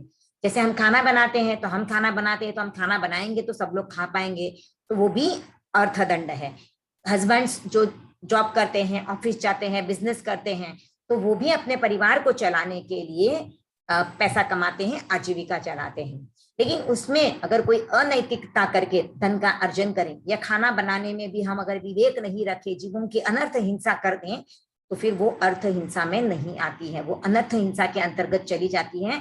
तो बहुत सूक्ष्म रेखा है, इस ओर आओ तो अनर्थ है, इस ओर चले जाओ तो अनर्थ है। तो हमें उस रेखा को समझना है और कहाँ कहाँ पे हम जीवों की हिंसा से बच सकते हैं, हमारे सांसारिक प्रवृत्तियां करते हुए भी उनसे हमें बचना है। तो 4 प्रकार से हम ये अनर्थ हिंसा का सेवन करते हैं। एक तो अपध्यान से, यानी हम लो लेवल का सोचते हैं, बुरा चिंतन करते हैं किसी के बारे में। प्रमाद से, यानी हम आलस करते हैं, इस वजह से जो हमारे से आचरण होता है। हिंसकारी शस्त्र जो प्रदान करते हैं, जो जिससे हिंसा हो सकती है वैसे शस्त्र, और किसी को पापकारी कर्म का उपदेश देना। तो अब हम समझेंगे कि अपध्यान यानी ये 4 प्रकार से हो गया, तो इससे मैं सेवन नहीं करूंगी। कैसे नहीं करूंगी? तो मैं अपध्यान नहीं करूंगी। ध्यान अच्छा भी होता है और बुरा भी होता है। अगर आप अच्छा ध्यान करते हैं तो शुभ कर्मों का बंद करते हैं, हम कर्मों को काट सकते हैं। और अगर वही हम बुरा ध्यान करते हैं तब हम अशुभ कर्मों का बंद करके पाप कर्मों का बंद करते हैं। ध्यान यानी क्या? एकाग्र होना, किसी एक बिंदु पर खुद को एकाग्र करना, खुद के माइंड को एकाग्र करना, तो उसे कहते हैं ध्यान। तो अगर हम अच्छे काम में एकाग्र करेंगे तो अच्छे कर्म बनेंगे, अगर हम बुरी प्रवृत्तियों में लगेंगे, वहां पे हमारा कंसंट्रेशन होगा, तो हमारे बुरे कर्म बनेंगे। जैसे चोर है, वो भी ध्यान करता है, ध्यान रखता है ये व्यक्ति किस समय पे घर पे रहता है, किस समय पे नहीं रहता है, किस समय पे अकेला रहता है, और फिर जाके वो चोरी करता है। तो ये एकाग्रता उसकी गलत रास्ते पे जा रही है। तो इस तरह का जो अपध्यान करते हैं वो नहीं करना है। तो वो ध्यान 2 प्रकार के होते हैं, आर्त और रौद्र। आर्त यानी पीड़ा होना, दुख होना। तो ये हमें किस तरह से होता है? कोई हमारी इष्ट वस्तु यानी हमारी प्रिय वस्तु हमसे दूर चली जाए, कोई अप्रिय वस्तु हमारे संयोग में आ जाए, तब हमें दुख होता है। या फिर हमें तकलीफ, हमें कहीं पर पीड़ा आई, चोट आ गई, एक्सीडेंट हो गया, हमें गांव मिल गया, कहीं शरीर में दर्द है, तो वो जो पीड़ा होती है उससे जो हमें होता है वो भी आर्त ध्यान होता है। और कोई वस्तु हमारे पास नहीं है, उसको प्राप्त करने की जो हमें इच्छा होती है, वह इच्छा भी हमें तकलीफ देती है। जैसे मुझे गाड़ी चाहिए और गाड़ी जब तक नहीं मिले तब मेरे मन में एक चुपती रहती है सुई की, अरे मुझे गाड़ी नहीं मिली, मुझे गाड़ी चाहिए, मुझे गाड़ी चाहिए। तो इस प्रकार की भी हमें तकलीफ होती है। तो हम बार बार उस चीज के बारे में सोचते हैं और हमें दुख होता रहता है। तो वो सब आर्त ध्यान के अंतर्गत आता है। रौद्र ध्यान आर्त ध्यान का ही थोड़ा एडवांस रूप है, पर वहां पे क्रूरता और ज्यादा दिखाई देती है। रुद्र, रुद्र बोलते समय ऐसा लगता है कुछ भारी भरकम वर्ड है। तो रुद्र यानी जो एकदम राक्षस जैसा हो जाता है, एकदम क्रूर हो जाता है वह व्यक्ति। तो जब वो हिंसा करता है तो भी किसी पे दया माया नहीं करता है। हम देखते हैं जब जब दंगे होते हैं तो मारपीट होती है, लोगों को मार दिया जाता है। हम 1947 के भी दंगे देखते हैं, तो मुसलमानों ने हिंदुओं को मारा था, हिंदुओं ने मुसलमानों को मारा था, तो ऐसे दंगे हुए थे कि लोग देख ही नहीं रहे थे कि सामने कौन है, बच्चा है, बूढ़ा है कि औरत है। तो इस तरह से जब लोग बिल्कुल भी कठोर हो जाते, क्रूर हो जाते हैं, चोरी करते हैं, झूठ बोलते हैं, और अपने पास जो वस्तु है उसका संरक्षण करने के लिए भी इतनी क्रूरता दिखाते हैं कि वो जो है उससे रौद्र कर्म का रौद्र ध्यान हो जाता है। तो आर्त ध्यान करने वाला तिर्यंच गति में जाता है, रौद्र ध्यान करने वाला नरक गति में जाता है। तो ये दोनों ध्यान इतने बुरे हैं कि इन दोनों से हमें दूर रहना चाहिए। अब हमारी कोई प्रियजन की मृत्यु हो जाती है तब हम जो रोते हैं वो भी आर्त ध्यान है। वो किस प्रकार का ध्यान, अर्थ ध्यान है इष्ट का वियोग होने से, यानी मेरी मन पसंद वस्तु जब मुझसे दूर चली जाए, तो व्यक्ति हो या वस्तु हो या पदार्थ हो या खाने की वस्तु हो, तो सभी इष्ट वस्तुएं जब हमसे दूर चली जाती है तो हम रोते हैं। तो वहां पर हम आर्त ध्यान करते हैं और कर्मों का बंध करते हैं। तो हमें उसमें भी जितना हो सके उतना कम करना है। संसार का नियम है, जो आता है वो चला जाता है, तो जाना तो सबको ही है। तो इस फैक्ट को हम समझ लें, और जो बचा है व्यक्ति पीछे है वो कम से कम आर्त ध्यान का बंद करें। तो ये हमें देखना है। फिर दूसरा जो है वो प्रमाद के कारण मत्त होकर क्रिया करना है, यानी जैसे हाथी मत्त हो जाता है, उसको ध्यान नहीं रहता है वो क्या कर रहा है, या फिर जो व्यक्ति शराब पी लेता है उसको होश नहीं रहता है कि वो क्या बोल रहा है, कहाँ पे पड़ा है, गटर में पड़ा है, रोड पे पड़ा है, गंदी जगह पे पड़ा है, तो भी उसको ध्यान नहीं रहता है क्योंकि वो नशे की हालत में होता है। तो हम भी प्रमाद के कारण उसी तरह से मत्त हो जाते हैं, और हम क्या क्रिया कर रहे हैं उसका हमको ध्यान नहीं रहता है। तो ये हमारा प्रमाद हमारे लिए कर्मों का बंद करने का साधन बन जाता है। तो हमें इस तरह से खुद को प्रमाद में नहीं रखना है, आलस नहीं करना है, क्षण क्षण जागरूक रहना है। भगवान महावीर ने गौतम स्वामी से कहा था, समयम गोयम माप माय, है गौतम क्षण मात्र भी प्रमाद मत कर, यानी हमेशा जागरूक रहो कि कहाँ पर मेरे कर्मों का बंध लग रहा है, कहाँ पर मैं बच सकती हूँ, कहाँ पर मुझे ये क्रिया नहीं करनी है। तो हमें प्रत्येक क्षण ये ध्यान रखना है। तीसरा है हिंस्र शस्त्र प्रदान करते हैं। जब हम किसी को हिंस्र शस्त्र प्रदान करते हैं, जैसे मैं किसी को कैंची भेंट में करूं, किसी को मैं चक्कू उपहार में दूं, मिक्सर दूं, ग्राइंडिंग मशीन दूं, या फिर ब्लेंडर दूं, ये इस तरह की वस्तु है, वॉशिंग मशीन है, मैं किसी को देती हूँ। तो ये जो मैं किसी को गिफ्ट करूं, या फिर मैं बंदूक दूं, तलवार दूं, किसी को मैं भेंट करूं, तो ऐसी वस्तुएं देना कि जिससे जीवों की हिंसा होती है, तो ऐसे शस्त्र मैं किसी को प्रदान करती हूँ। तो शस्त्र तो हम तो समझते हैं कि बंदूक, तलवार, AK-47 ऐसे, पर शस्त्र यानी वे सभी शस्त्र आते हैं जो एकेंद्रीय जीवों की भी हिंसा में निमित्त बनते हैं। तो उन शस्त्रों को भी हमें किसी को नहीं देना चाहिए। ऐसी चीजें हमको किसी को गिफ्ट नहीं करनी चाहिए। या फिर हम किसी को उपदेश देते हैं पापकारी कार्य करने का, जैसे कि चोर को मार डालना चाहिए, हिंस्र पशुओं को मार डालो, वृक्ष को काट डालो, पानी को फेंक दो, तुम नहा लो, तुम ये काम कर लो। जैसे हम इसमें एक छोटा सा एग्जाम्पल है, वैसे हम जनरली कर लेते हैं, वो पर ध्यान दें। जैसे मैं किसी के घर पे गई हूँ, वहां पर कोई सब्जी सुधार रहा है, जैसे हम सब्जी को भी हमें काटना नहीं बोलना चाहिए, सुधारना बोलना चाहिए।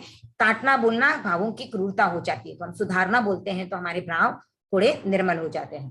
तो कोई सब्जी सुधार रहा है, अब हमें तो वहां पे सब्जियों से कोई मतलब नहीं है, फिर भी हम कहते हैं अरे इस तरह से क्या सुधार रहे हो, इस तरह से सुधारो। तो ये जो हम बोलते हैं या उनको करके दिखाते हैं उस समय पे, वो अननेसेसरी है, हमको इन सब चीजों से बचना चाहिए। ये एक एग्जाम्पल है। आप ऐसे अपनी लाइफ में जहां जहां पर भी लगाओगे ध्यान, आपको समझ में आएगा कि कहाँ कहाँ पर हम जीवों की हिंसा कर रहे हैं, अनर्थ रूप में या अर्थ रूप में, तो आप देख सकते हो। तो इस अनर्थक दंड का जो त्याग है मैं आजीवन कर रही हूँ। किससे? तो 2 करण और 3 योग से मैं इसका त्याग कर रही हूँ, और मैं सजग होकर पल पल जागरूक रहकर अपने चरण आगे बढ़ाऊंगी। तो ये हमने 8वां अनर्थ दंड विरमण व्रत देखा है। अब देखेंगे 9वां सामायिक व्रत। सामायिक सभी परिचित है इस व्रत से, यह 9वां व्रत है। यहां से श्रावक के 4 शिक्षा व्रतों की शुरुआत होती है। ये जो पहले 8 व्रत थे वो जीवन भर के लिए लिए जाते हैं। एक बार आप त्याग कर लो बड़ी लिमिट रख के, उसके बाद उनको धीरे धीरे छोटा कर सकते हो, पर आजीवन होते हैं त्याग लगभग लगभग। और ये जो बाकी के त्याग है 9, 10, 11 और 12, ये आप बार बार आपको करने पड़ते हैं। दिन में भी 2 बार 3 बार करो, 4 बार करो। जैसे आप सामायिक दिन की 1 कर सकते हो, 2 कर सकते हो, 4 कर सकते हो, 5 कर सकते हो, महीने में 1 कर सकते हो, 15 दिन में 1 कर सकते हो, 8 दिन में 1, 15 दिन में 2, 4। तो हमें बार बार बार बार इसका अभ्यास करना पड़ता है, इसलिए इनको शिक्षा व्रत कहा जाता है। तो शिक्षा का अर्थ यहाँ पर अभ्यास इस तरह से लिया गया है। तो सामायिक व्रत जिससे समता की आय होती है, यानी समभाव में कैसे रहना है। 50 मिनट तक हम बैठते हैं तो मुपत्ति बांध के एक जगह पे स्थिर होके हम हमारी आत्मा की सन्निधि में बैठते हैं, धार्मिक पुस्तकों का स्वाध्याय करते हैं, हम समभाव में रहते हैं। हमारे सामने कोई झगड़ा करे तो भी हम कुछ नहीं बोलते हैं, अगर कोई कुछ गलत भी कर रहा है तो भी हम कोई कुछ नहीं बोलते हैं। तो हम उस समय पे वो समता रखते हैं। वैसी समता पूरे दिन भर में हमारे जीवन में आए, हमारी लाइफ में वैसी समता आ जाए तो हम पूरे ही समय सामायिक में रह सकते हैं। तो सामायिक व्रत 9वां व्रत है। और सामायिक व्रत के लिए जैसे हम जानते हैं पुण्य श्रावक की सामायिक प्रसिद्ध है, क्योंकि वो शुद्ध सामायिक करता था। तो हमें भी अपनी सामायिक किस प्रकार से शुद्ध हो सके उसकी और ध्यान देना है। श्रावक की सामायिक जो है वो 2 करण और 3 योग से ली जाती है, जो 6 कोटि से हम स्वीकार करते हैं, और उसका पालन हम 8 कोटि तक कर सकते हैं। और कोई कोई श्रावक ऐसे होते हैं जो सामायिक का 9 कोटि से भी पालन कर सकते हैं। तो पुण्य श्रावक की सामायिक तो इतिहास में प्रसिद्ध है, पर अभी के युग में भी अजय श्री तुलसी के भाई मोहनलाल जी खटेड़ की सामायिक, वह ऐसी सामायिक थी, वो शुद्ध सामायिक करते थे। और उनका सामायिक के प्रति जो आत्मीय भाव देखा जाता था कि वो जब बंगाल से राजस्थान की ओर आते थे तो उनको बीच में 2 दिन लगते थे, तो ट्रेन बदलनी पड़ती थी। तो ट्रेन का जो टाइम होता था उसमें अगर उनको टाइम मिलता तो वो प्लेटफॉर्म पे सामायिक करने के बाद फिर आगे जाते थे, क्योंकि उनके ऐसे नियम थे कि सामायिक किए बगैर वो कुछ भी नहीं खाते पीते थे। तो कभी कभी तो ऐसा होता था कि वो ट्रेन छोड़ते थे, सामायिक करने के बाद दूसरी ट्रेन भी पकड़ते थे। तो इतनी उनकी सामायिक के प्रति निष्ठा थी कि वो सामायिक किए बगैर कोई काम नहीं करते थे। सामायिक करना उनका एक उद्देश्य था। और एक और श्रावक है मिश्रीमल जी, आई थिंक सुराना ही है, मिश्रीमल जी। उनकी भी सामायिक के इसमें नाम आता है, श्रावक संबोध में उनका नाम आया है। एक पद्य है, सामायिक पौषध की गतिविधि कैसी हो, अंतः समता साकार बने वैसी हो, मिश्री मोहन की मूर्ति सामने आए, तो मन आमोद प्रमोद भाव बन जाए बढ़ जाए। तो मिश्री और मोहन, तो मोहनलाल जी खटेड़ और मिश्रीमल जी आई थिंक सुराना ही है। तो इनकी भी सामायिक का आचार्य श्री तुलसी ने श्रावक संबोध में उल्लेख किया हुआ है। वे एक बार जब लाडनू में सामायिक कर रहे थे सुबह के समय में, तो उन्होंने सामायिक में वो मतलब ध्यान कर लेते थे, 2-2 सामायिक तक वो ध्यान में रहते थे, ध्यान कर लेते थे। तो वो ध्यान में थे, उस समय पे एक कोई जंतु आया, कोटरियां, उस समय पे तो जंगल ही था, अभी भी कोटरियों में ऐसे होता है। तो वैसे ही कोई जानवर उस कोटरी में आ गया था और उनके पैर को लगभग 1 स्क्वायर फीट जितना एरिया, उस 1 वर्ग फुट, सॉरी स्क्वायर फीट नहीं बोल सकते हैं, वर्ग फुट है उसमें, तो स्क्वायर फीट तो बहुत बड़ा हो जाएगा। तो उतना एरिया उसने काट लिया और उनके पैरों में से खून निकल रहा था, पर उन्हें बिल्कुल ध्यान नहीं था, क्योंकि वो ध्यान की अवस्था में थे। जब उनका ध्यान समाप्त हुआ तब लोगों ने कहा अरे ये क्या हो गया। तो इतनी उनकी सामायिक में एकाग्रता थी। भगवान महावीर का भी एग्जाम्पल ले सकते हो, उनको ध्यान की अवस्था में जितने भी उपसर्ग दिए गए, उन्होंने उनको उनका बिल्कुल भी ध्यान भी नहीं, उनको भान भी नहीं रहा उन वस्तुओं का, क्योंकि ध्यान में शरीर और मन की चेतना अलग हो जाती, शरीर और आत्मा दोनों ही भिन्न हो जाते हैं। तो शरीर को होने वाली तकलीफ से आत्मा को कोई भी परेशानी नहीं होती है। हमने सुना है गजसुकुमाल की सहनशीलता, गजसुकुमाल के सिर पर भी जब धधकते अंगारे रख दिए गए थे तभी उन्होंने यही भावना भाई थी कि ये शरीर अलग है, मैं अलग हूं, ये वेदना शरीर को हो रही है, मुझे नहीं हो रही है, मैं तो आत्मा हूं, आत्मा तो अविनाशी है, आत्मा को कोई भी चोट नहीं पहुंचा सकता है। और इसी भावना से उन्होंने केवल ज्ञान प्राप्त कर लिया था। तो हम भी उस तरह उस कोटि की सामायिक करने का प्रयास करें।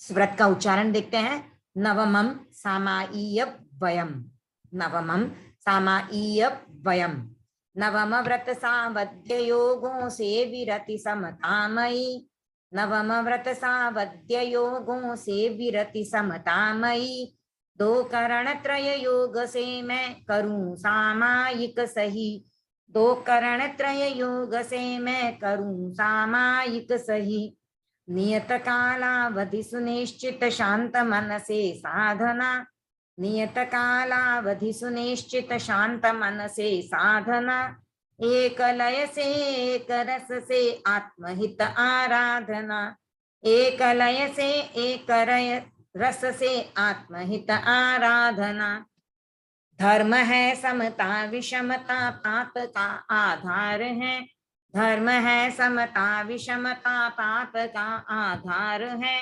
जैन शासन के निरूपण का यही बस सार है।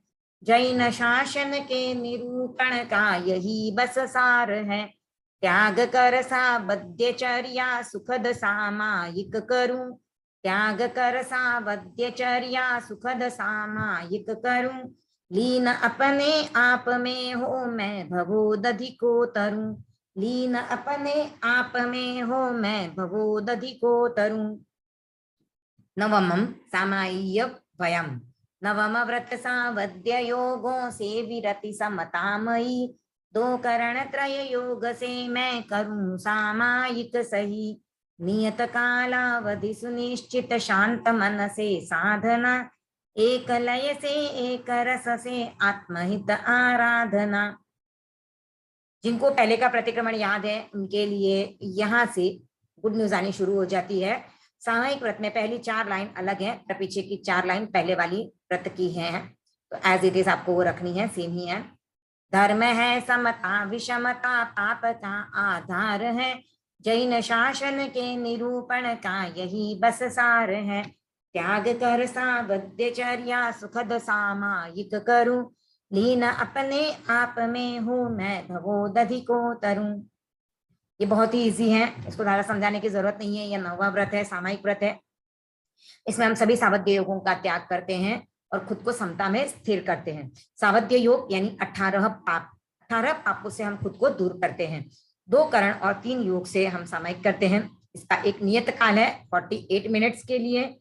हम शांत मन से साधना करते हैं समता की। तो हमारा एक लय और एक रस यानी मेरा शरीर, मन और वचन तीनों ही एक रस हो जाते हैं और मैं आत्मा के हित के लिए आराधना करनी शुरू करती हूँ।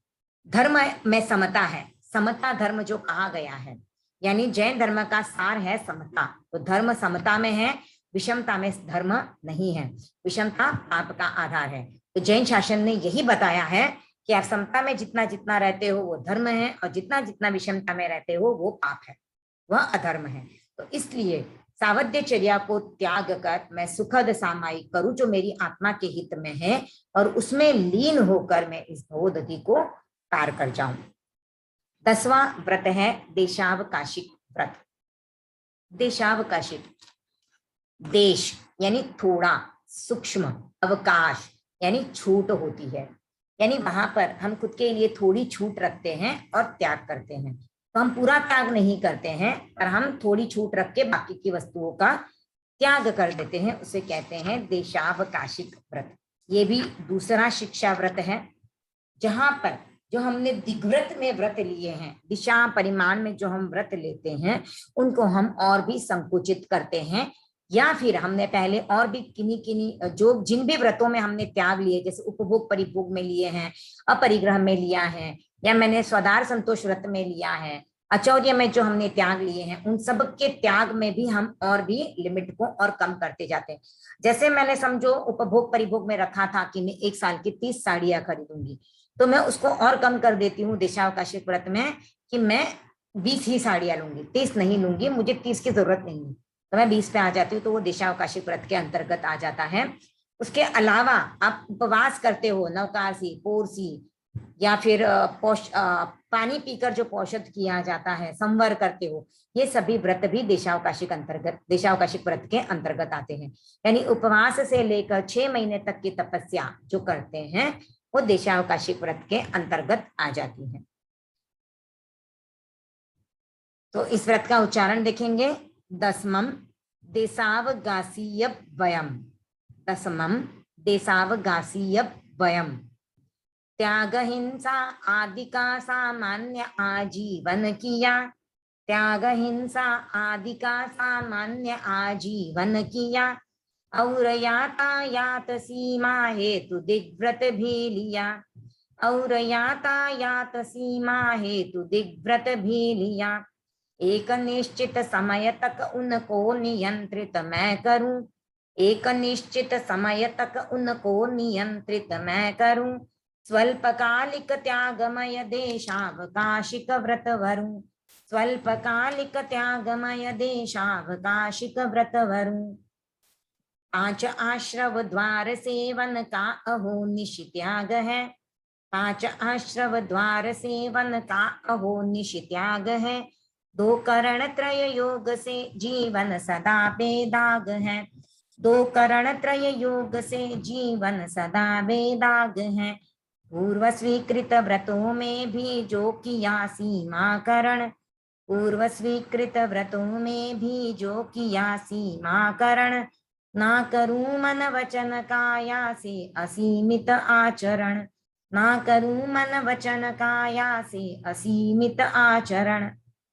यहाँ पर भी जो पहली 4 लाइंस हैं वो पहले प्रतिक्रमण वाली ही हैं। तो ये 4 लाइंस भी जिनको पहले वाला प्रतिक्रमण याद है उनके लिए इजी है, उनको याद करने की जरूरत नहीं है। वापस एक बार इस व्रत को देख लेते हैं। 10मं तेसावकाशीय भयम। त्याग हिंसा आदि का सामान्य आजीवन किया। और यातायात सीमा हेतु दिग्व्रत भी लिया। एक निश्चित समय तक उनको नियंत्रित मैं करूं। स्वल्पकालिक त्यागमय देशावकाशिक व्रत वरूं। 5 आश्रव द्वार सेवन का अहो निशित्याग है। 2 करण त्रय योग से जीवन सदा में दाग है। पूर्व स्वीकृत व्रतों में भी जो किया सीमा करण। ना करूं मन वचन काया से असीमित आचरण। इसका अर्थ जानेंगे। ये 10वां व्रत है देशावकाशी व्रत। तो इसमें बताया जा रहा है कि मैंने हिंसा का त्याग जो है वो सामान्य रूप से आजीवन के लिए पहले वाले व्रतों में कर लिया। उसके बाद मैंने यातायात यानी मेरे को किस दिशाओं में जाना है, कितना जाना है, उसकी सीमा करने के लिए मैंने दिग्व्रत भी ले लिया। यानी मैंने पांचों ही पहले 7 व्रतों में जो 5 व्रत थे उसमें त्याग किया। फिर मैंने यातायात में जाने के लिए दिग्व्रत के अंतर्गत मैंने दिशाओं में जाने का भी परिमाण कर लिया। उपभोग परिभोग के अंतर्गत भी मैंने त्याग कर लिए। अनर्थ दंड में भी त्याग कर लिए। पर अब एक निश्चित समय तक, यानी जैसे मैंने पहले त्याग की है कि मैं 1 साल में 5 बार विदेश यात्रा करूंगी, लेकिन थोड़े टाइम के बाद मुझे लग रहा था कि नहीं, ये महीने में तो मेरा कहीं जाने का हो ही नहीं रहा है, तो मैं क्या करूंगी, अक्टूबर महीने में मुझे मुंबई से बाहर जाने का त्याग है, क्योंकि मुंबई के बाहर जाने का मेरे को कुछ भी दिखाई नहीं दे रहा है। या फिर मैं 1 दिन का त्याग करूं कि आज के लिए मैं मुंबई से बाहर नहीं जाऊंगी, आज के लिए मैं साइन कोलीवाड़ा से बाहर नहीं जाऊंगी, या आज के लिए मैं घर से बाहर भी कदम नहीं रखूंगी। तो ये एक निश्चित समय तक मैं अपने आप को कंट्रोल कर लेती हूँ, मेरे व्रत को मैं और भी संकुचित कर देती हूँ। तो ये देशावकाशिक व्रत के अंतर्गत आता है। जो श्रावक के 14 नियम लिए जाते हैं वो 14 नियम देशावकाशिक व्रत के अंतर्गत आते हैं, जिसमें एक एक दिन के त्याग लिए जाते हैं। आज मैं इतने जूते रखूंगी, आज मैं इतनी बार खाना खाऊंगी, आज मैं इतने द्रव्य लूंगी, आज मैं इतने सचित्र का सेवन करूंगी, आज इतने किलोमीटर तक जाऊंगी। तो ये सब हम देशावकाशिक व्रत के अंतर्गत उनका एक निश्चित समय तक उनको नियंत्रित कर लेते हैं। स्वल्पकालिक त्याग है, एक एक दिन का कर सकते हैं, जैसे हम 1 घंटे के 24 हाथ त्याग करें, 1 घंटे की मौन करें, तो ये सब भी इसी व्रत के अंतर्गत आते हैं। 5 आश्रव से हम 24/7 कर्मों का बंध कर लेते हैं।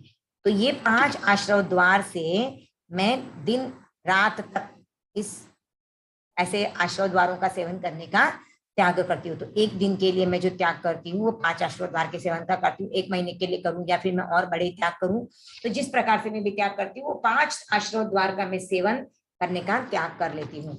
ये त्याग भी 2 करण और 3 योग से होते हैं। अगर हम ये त्याग कर लेते हैं तो हमारे जीवन में जो कर्मों की आने की वजह से जो मलिनता आती है वो मलिनता दूर हो जाती है और हमारा जीवन जो है साफ स्वच्छ निर्मल बन सकता है। पहले के कोई व्रत स्वीकार किए हुए हैं तो उनकी भी मैं अगर लिमिट्स को और कम कर देती हूँ तो वो भी इस व्रत के अंतर्गत आता है। और मैं त्याग करने के बाद न तो मन से, न वचन से और न काया से ऐसा कोई आचरण करूंगी जो मैंने जो सीमा ली है उस सीमा से बाहर का हो। तो जितनी मैंने सीमा की है उस सीमा के अंतर्गत रह के ही मैं इन व्रतों का पालन करूंगी। तो आज के लिए हम 3 एक और व्रत कर लें क्या?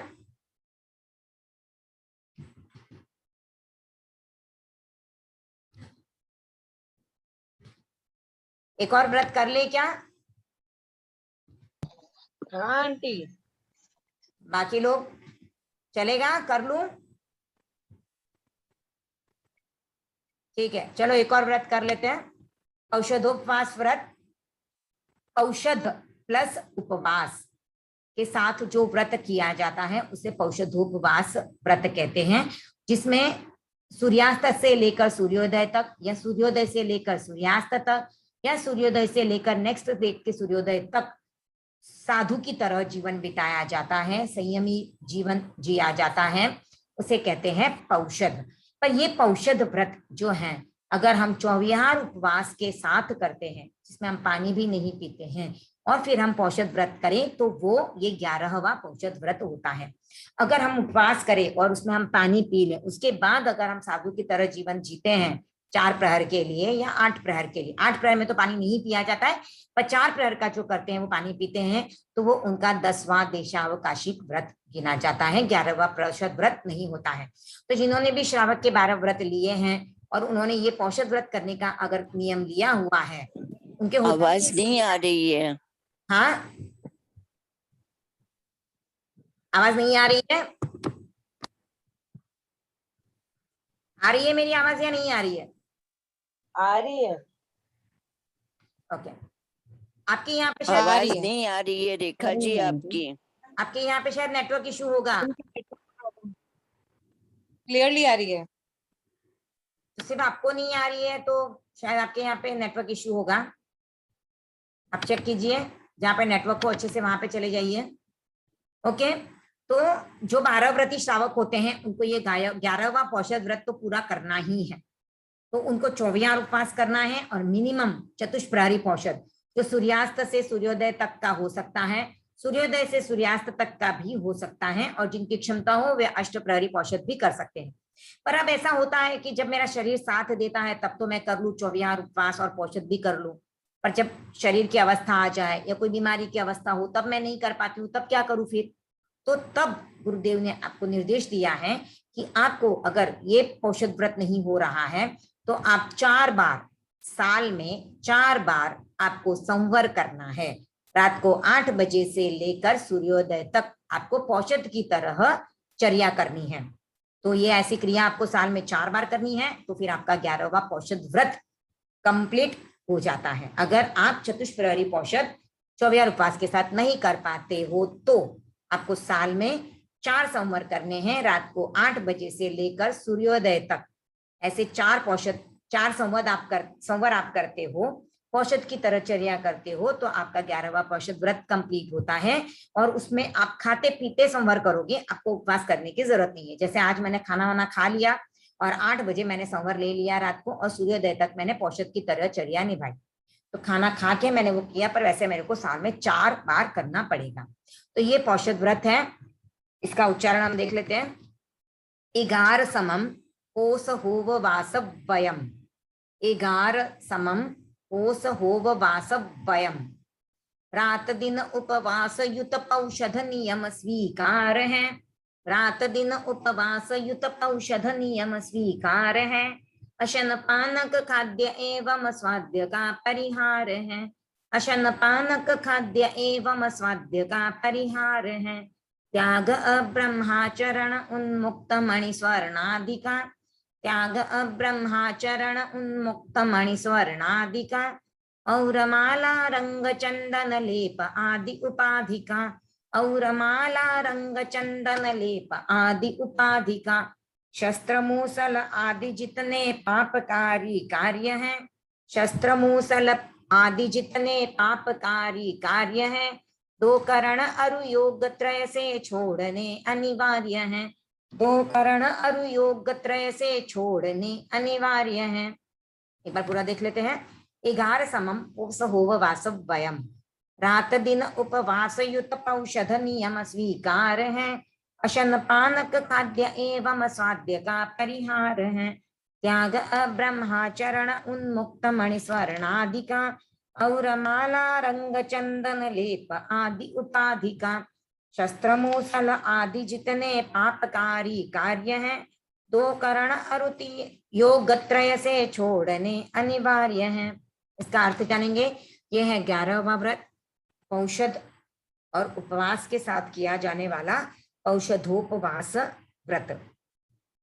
इसमें हम अशन, पान, खाद्य और स्वाद्य, ये चारों ही प्रकार के आहारों का त्याग किया जाता है, यानी पानी भी इसमें अलाउड नहीं है। अशन, पान, खाद्य और स्वाद्य, ये 4 प्रकार के आहार हैं इन चारों ही आहार का त्याग किया जाता है। साथ ही अब्रह्मचर्य का त्याग किया जाता है। मणि, सुवर्ण आदि चीजों का भी इसमें त्याग किया जाता है। साथ ही फूल माला पहनने का, रंग लगाने का, चंदन आदि लेप जो लगाते हैं उनका भी इसमें त्याग किया जाता है। शस्त्र, मूसल आदि जितने भी पापकारी प्रवृत्तियां हैं यानी गृहस्थी के जो भी कार्य हैं उन सबके भी इसमें त्याग किए जाते हैं। ये त्याग भी 2 करण और 3 योग से किए जाते हैं। तो एक दिन रात के लिए या फिर एक रात के लिए या फिर एक दिन यानी सूर्योदय से लेकर सूर्यास्त तक का भी चतुष्प्रहरी पौषध होता है, तो उसके लिए इस प्रकार के जो त्याग किए जाते हैं वो पौषध व्रत के अंतर्गत आते हैं। यानी इन ऑल हम उस समय के लिए साधु की तरह बन जाते हैं। सभी त्याग होते हैं, न खाना बनाना है, न किसी को खिलाना है, न कोई गृहस्थी का कार्य करना है, बस अपनी आत्मा का कार्य करना है। न खाना खाना है, न पानी पीना है, न कुछ करना है, तो सब त्याग हो जाते हैं। तो इस तरह से हम भी एक प्रकार से साधु की तरह बन जाते हैं। तो एक बार हम वापस सभी व्रतों का उच्चारण देख लेते हैं। हमने आज 8, 9, 10, 11 4 व्रत किए हैं। अनर्थ दंड विरमण व्रत, अठमम अनट्ठा दंड विरमण वयम। 8वां व्रत है अनर्थक दंड से विरमण सदा। चतुर्विध प्रज्ञप्त उसका हो न आसेवन कदा। बंधकारक अशुभ चिंतन अपध्यानाचरित है। मत्त होकर क्रिया करना स्व प्रमादाचरित है।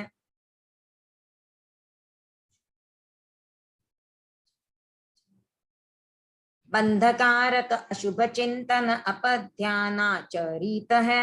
मत्त होकर क्रिया करना स्व प्रमादाचरित है। हिंस्त्र शस्त्र प्रदान करना पथन श्रावक धर्म का। अन्य को उपदेश देना पापकारी कर्म का। इस अनर्थक दंड का मैं त्याग आजीवन करूं। 2 करण त्रय योग से हो सजग आगे पग धरूं। सामायिक व्रत नवमम सामाईय वयम। नवम व्रत सावध्य योगों से विरति समतामयी। 2 करण त्रय योग से मैं करूं सामायिक सही।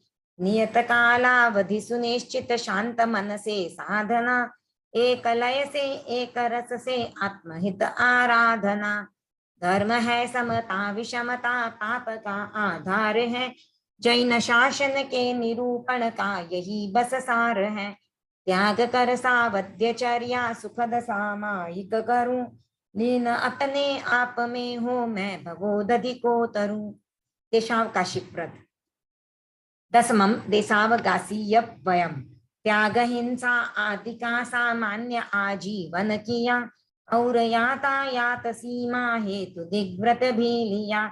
एक निश्चित समय तक उनको नियंत्रित मैं करूं। स्वल्पकालिक त्यागमय देशावकाशिक व्रत वरूं।